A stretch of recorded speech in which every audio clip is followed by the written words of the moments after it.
The text message came through while I was lying in a recovery bed at Sloan Memorial, 18 hours out from the surgery that took half my thyroid and a tumor the size of a golf ball out of my neck. I couldn't talk yet. My throat felt like I'd swallowed broken glass and then gargled gravel for good measure. So when my phone lit up on the tray table, I was almost grateful for the distraction. Then I read it. I've moved out. I need space to figure out who I am. The divorce papers are with my lawyer. Please don't make this harder than it has to be. Garrett. A text. Not a hand to hold while the surgeon explained margins and lymph nodes. Not a face in the chair beside me when I woke up disoriented and scared. A text, with a little dash and his name signed at the bottom like a memo from corporate. My husband of 6 years was leaving me by text message while I was still wearing a hospital gown and a surgical drain taped to my collarbone. I'm Hollis. No, scratch that. My name doesn't matter as much as what came next. Let's just say I was 31 years old that morning, and by the time the sun went down, I understood something I'd spent my whole career proving for other people. The ones who think they're getting away clean almost never are. I read the text 4 times. The little dots that mean someone is typing appeared, then vanished.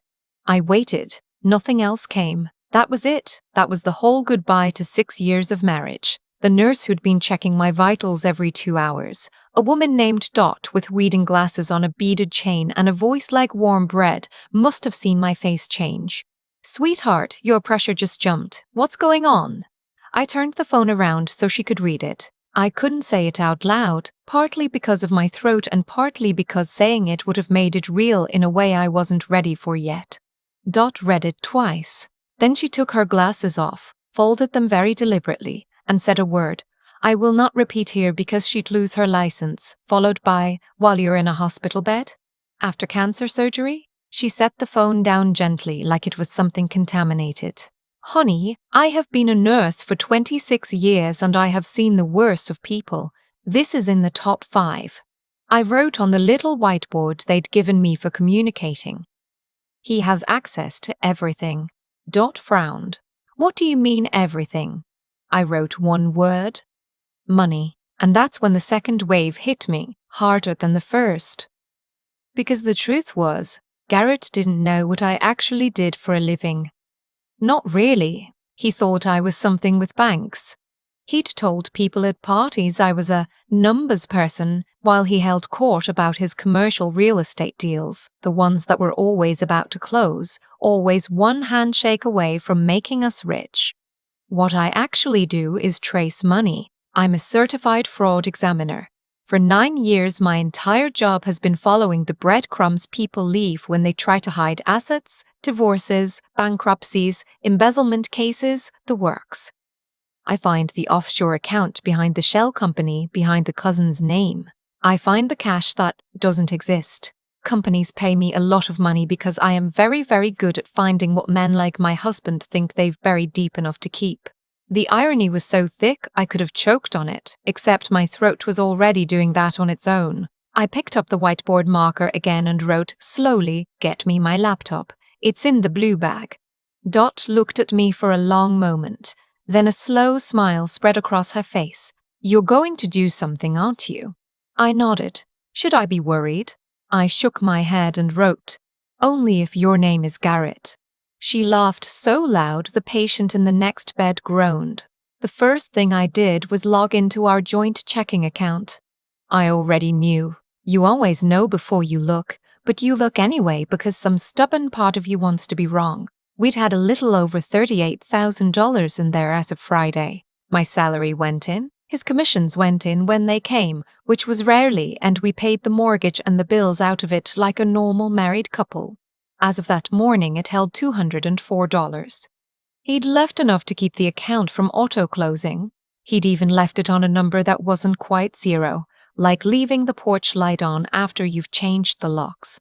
The savings account, the one we called our house cushion, $41,000 we'd built over 3 years of me packing lunches and skipping the vacations he was always too busy for, that was gone too. Down to nothing. I sat there in that bed and I felt the strangest thing. Not panic. Clarity. The same cold, clean feeling I get when I'm 3 layers deep into a case and the numbers finally start telling the truth. My hand stopped shaking. My breathing slowed. Somewhere a monitor stopped beeping like it was disappointed in me for calming down. Because here's what Garrett didn't understand. When you steal from a normal person, you get away with it. When you steal from a forensic accountant who's currently very bored and very angry in a hospital bed with nothing but time and a strong Wi-Fi signal, you have made a categorical error in judgment. My phone buzzed again. My sister Camille. We hadn't really spoken in almost 3 years, not since the blow-up over our dad's care after his stroke. Who was paying? Who was showing up? All the ugly things that come out when a family is grieving someone who isn't even gone yet. The message said, "Are you okay? Mom said Garrett's been telling people you two split months ago. Saw him at Brennan's last night with some woman. Thought you should know." Months ago. We had not split months ago. 3 weeks ago he'd brought me ginger ale and rubbed my feet while we watched a documentary about volcanoes, and he told me he loved me and that we'd get through the surgery together. 3 weeks ago. I typed back, "I'm in the hospital." Surgery was yesterday. He left me by text this morning and emptied our accounts. Who was the woman? The 3 dots appeared fast. Oh my God. Hollis, I'm coming. What hospital? I told her. Then I added, the woman. What did she look like? Blonde, younger, real shiny. They were laughing. He paid with a black card I've never seen him use. A black card. Garrett, who put our groceries on points and complained when I bought the good coffee. A black card. I opened a new spreadsheet. Not because I needed one yet, but because there is something about a blank grid that settles me, the way other people feel about prayer or whiskey. At the top I typed his full name. Underneath it I made columns, accounts, properties, vehicles, unknowns. And then, because I have a sense of humor even at my lowest, one more column titled, mistakes. I had a feeling that last column was going to need a lot of rows.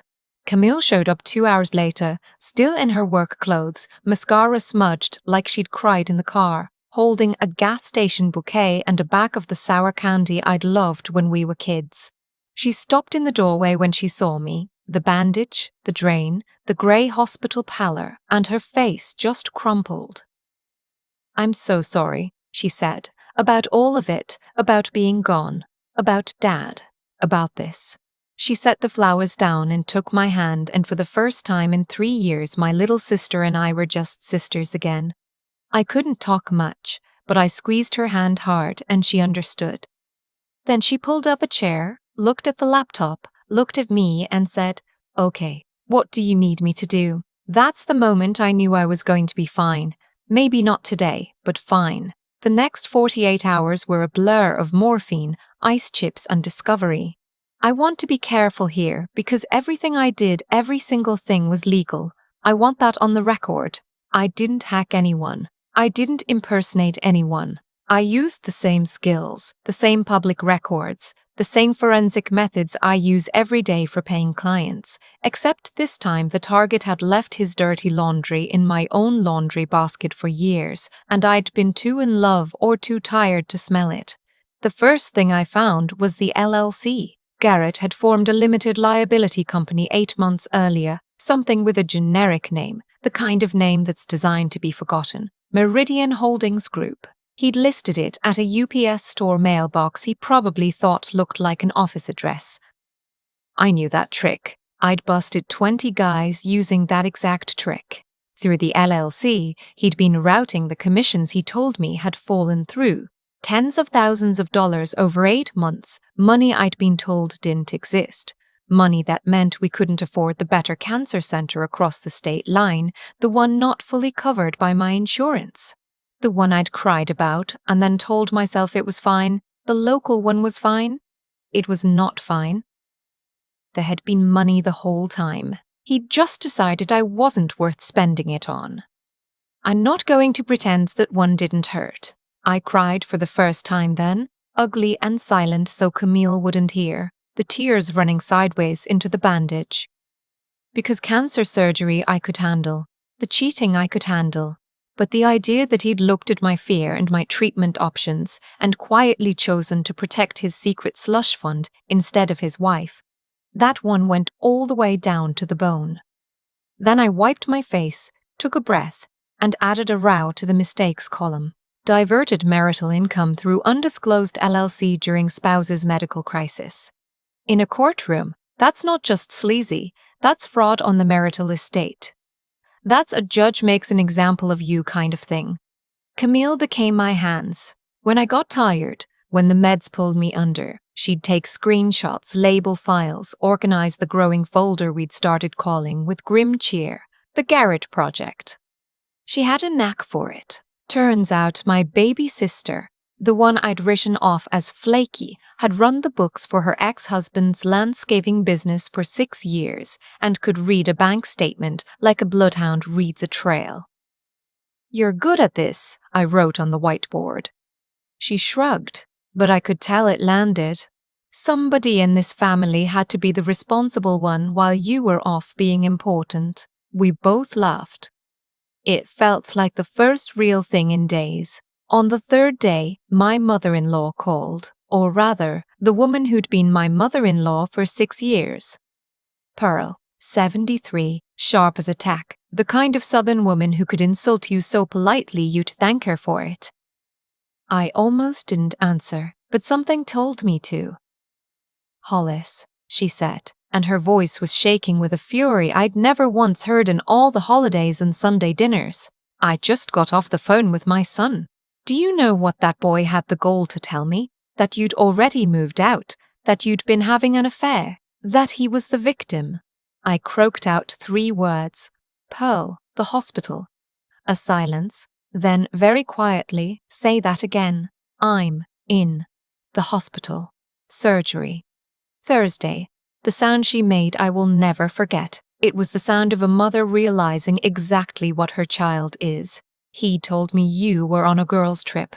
A pause. "He told me not to call you because you needed space." So that's how he'd kept her from finding out.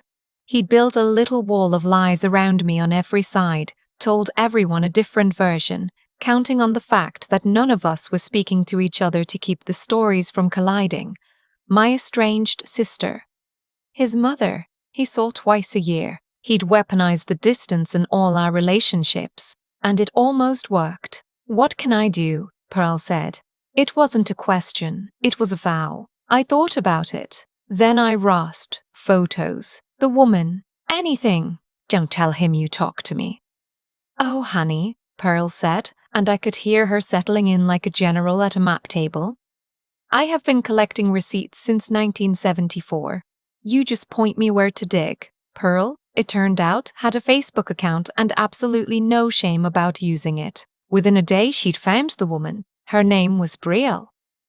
She was 24. She described herself as a luxury lifestyle content creator, which as far as I could tell meant she posted videos of herself unboxing things in an apartment that, I would soon confirm, Garrett had put a deposit on using money from the joint savings account.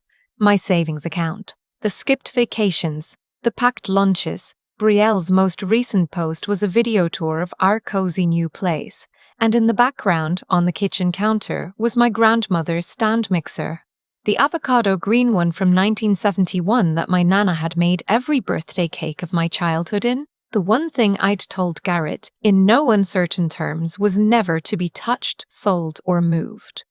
It was sitting on a stranger's counter in a video set to a pop song about living your best life. I want to tell you I stayed calm. I mostly did. But I'm human. I said a few things into that whiteboard that Camille had to erase before the nurses saw. Then I added another row to the mistakes column. Renewed and transferred separate sentimental property without consent. And under unknowns, I typed the apartment address Pearl had found and started pulling the lease records. By the end of that week, I had a picture and it was uglier and far more interesting than I'd expected. Garrett wasn't just a cheating husband who'd panicked and grabbed the cash. Garrett was in trouble. Real trouble. The kind I usually got hired to uncover. The commercial real estate deals he was always bragging about, most of them had never existed. The ones that had, he'd handled badly. He owed money, a lot of it. There were 3 personal loans I found traces of. 2 credit cards I'd never known about maxed near 40,000 combined. And most alarming of all, he'd taken what looked like a loan from an investor in one of his deals, $60,000, that he'd then used for personal expenses. Brielle's apartment deposit, a leased Range Rover, a watch he'd bought himself that cost more than my first car, using investor funds raised for a specific business purpose to bankroll your girlfriend's lifestyle has a name. Several names actually, and a few of them come with prison time. I'd helped put together cases exactly like it. I knew what the paper trail looked like because I was staring at the early outline of one, and it had my husband's name all over it. He'd emptied our accounts not because he was rich and cruel, though he was certainly cruel. He'd emptied them because he was drowning, and I was the lifeboat he'd decided to set on fire on his way down. I got discharged on a Sunday. Camille drove me home, and Pearl was already there, standing in the driveway of the house I'd put the entire down payment on from my dad's small inheritance, a fact I had documentation for, thank God, with her hands on her hips and a casserole on the hood of her car. The locks, I discovered, had been changed, by Garrett, to keep me out of my own house. I already called a locksmith, Pearl said, and I already called my lawyer, and I already called yours. I don't have a lawyer, I rasped. You do now. Her name is Ross. She's terrifying. You'll love her. Ross was indeed terrifying in the best possible way. She was about 60, wore reading glasses on top of her head and another pair on her nose, and when I laid out everything I'd found, every spreadsheet, every screenshot, the LLC documents, the investor money, the lease, she went very quiet for a long moment. Then she looked up at me over both pairs of glasses. You did all this from a hospital bed. I was bored, I said.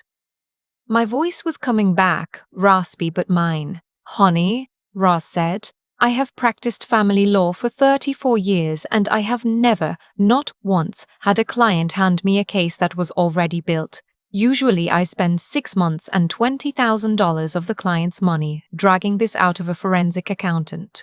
She tapped the folder. And you are the forensic accountant. I'm the forensic accountant, I agreed. She smiled like a shark. He has no idea, does he? He thinks I'm something with banks. Ross took her top glasses off, put her bottom glasses on top of her head somehow, and said, Then let's not tell him until it matters. What happened next took 4 months. Not the dramatic single afternoon I'd have preferred, because real life moves at the speed of court calendars and certified mail. But it happened, every bit of it. The investor in Garrett's deal, a retired contractor named Sal, who'd put in his $60,000 expecting a return and gotten silence instead, was very interested in the documentation Ross's office sent over. Very interested. He had his own lawyer within a week. Gat, it turned out, had been dodging Sal's calls for 2 months. Sal had been about to write it off as a bad investment and a hard lesson. Now he had a paper trail showing exactly where his money had gone, and the words misappropriation of investor funds started appearing in correspondence.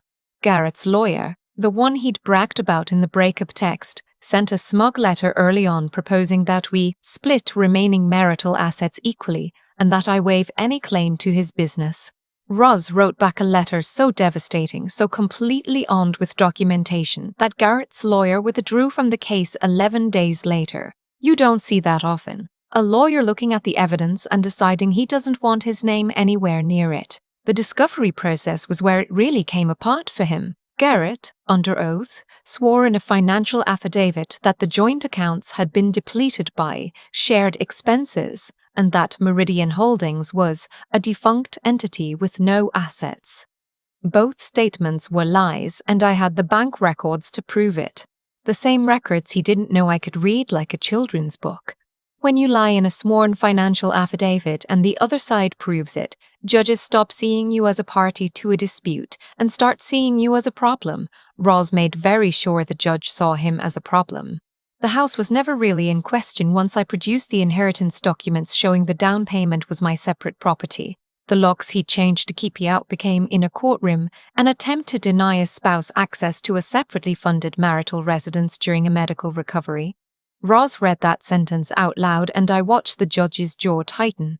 The grandmother's mixer came back. Brielle, I should mention, was gone by month 2. The moment the lawsuits started flying and the Range Rover got repossessed from in front of her building, the luxury lifestyle content creator discovered she had no further content to create about Garrett. She mailed the mixer back, actually, in a box that cost $40 to ship with no note.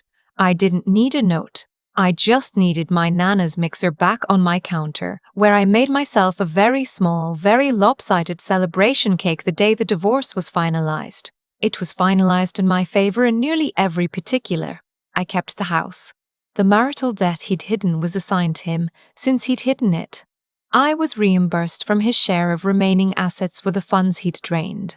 And the LLC money, the secret commissions, was ruled marital property he'd fraudulently concealed, which meant I got my half of that too, with the court's distinct displeasure factored in. The Saul situation was not my circus, not my monkeys, as Pearl liked to say, but I'd be lying if I said I didn't follow it.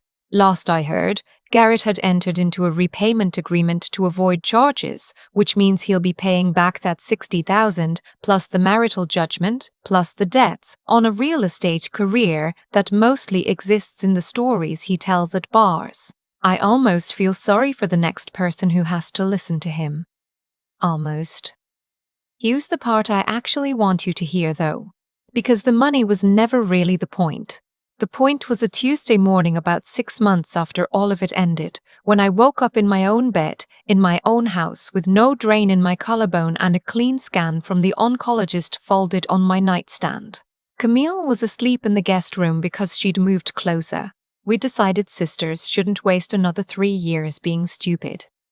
Pearl was coming for lunch. She'd kept me. Can you believe that? She told the family court mediator, in writing, that she chose her daughter-in-law over her son, and she's never once wavered. I have a mother again, just not the one I expected. I got up. I made coffee in my own kitchen, the good coffee, the expensive kind, and I bought it without flinching because it turns out I make a very good living finding exactly the kind of thing my husband thought he could hide from me, and after my story quietly made the rounds in certain professional circles. I have more clients than I can handle. Women, mostly. Women who got a text or an email or came home to changed locks and needed someone to find the money the men in their lives swore wasn't there. I find it. Every time, it's always there. Sometimes late, when I'm 3 layers deep in someone else's case and the numbers finally start telling the truth, I think about that hospital bed. About the text with the little E-May-N dash. About how he signed his name like it was a memo. And I think about the one thing he got right, the only thing, in that whole cruel goodbye. He said he needed space to figure out who he was. Well, he found out. We all did. And so did I. What stays with me isn't the money he took or the lies he told. It's the moment in that recovery bed when I realized I had a choice about what kind of person this was going to turn me into. Garrett bet his whole plan on a simple idea that a woman who is scared and sick and alone will not fight back. He counted on my weakness. He never once considered that the same fear that could have flattened me was the thing that made me steady. That's the part I want you to carry away from this. Everything that happened to Garrett, he built with his own hands. The empty accounts, the secret company, the investors' money he spent on someone else's apartment, none of it fell out of the sky as punishment. He made 100 small choices and every one of them left a mark on paper. People think they're getting away with something because no one's looking yet. But cause and effect doesn't take a day off. You set things in motion and they come back to find you, exactly as you sent them out. He sent out deceit, and it came home wearing a courtroom suit that didn't fit. The thing I'm proudest of isn't the spreadsheet. It's that I never lied. I never hacked, never forged, never sank to his level even when I wanted to, even when I had the skills to do real damage and the rage to justify it. I want my niece to grow up knowing that you can win clean. That doing the right thing, even when no one's watching, even from a hospital bed with a drain in your neck, is not weakness. It's the only kind of strength that lasts. But being decent isn't enough on its own. Pearl taught me that. She loved her son, and she still chose the truth because love without clear eyes just helps a liar hide. I had to see clearly too. I had to use what I knew, my training, my judgment, the patience to follow a number across 8 months of statements until it confessed. Knowing things matters. Refusing to look away matters. The willingness to actually do the hard, boring, unglamorous work of finding the truth is what separates the people who recover from the people who just stay angry. And then there's the part nobody can give you.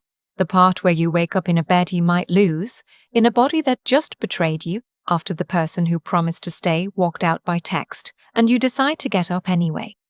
Not because you're sure you'll win, because giving up was the one thing he was counting on.